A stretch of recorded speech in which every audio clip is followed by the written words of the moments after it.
అంటే నిజానికి లక్ష్మీదేవి ఉండాలంటే మనం చక్కదిద్దుకుంటే మనమే ఆవిడ తప్పకుండా వస్తుంది. సుమాని భీష్మాచార్యుల వారి యొక్క ఉవాచ. మీరు ఒకటి బాగా గుర్తుపెట్టుకోవాలి, ఆయన చెప్పాడు కాబట్టి నేను చెప్తున్నాను, కానీ నా మనసులో ఎవరూ లేరు ఇవి చెప్తున్నప్పుడు. కాబట్టి అన్యమందిరగామిని, ఎప్పుడు ఇంటికి తాళం వేసి ఎక్కడికో వెళ్ళిపోవాలి, తన ఇంట్లో తాను ఉందామని అనుకోకపోవడం. ఇంకా అంతకన్నా నీ వ్యాఖ్యానం చేయాలి.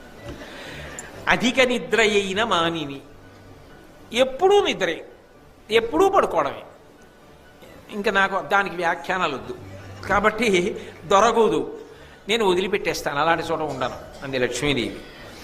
అర్జనీ తటాక తరుషండ పుష్పవాటముల నిలుతూ, బాగా తామర పూలు విరిసినటువంటి కోనేరు ఉందనుకోండి, అక్కడ నేను ఉంటాను.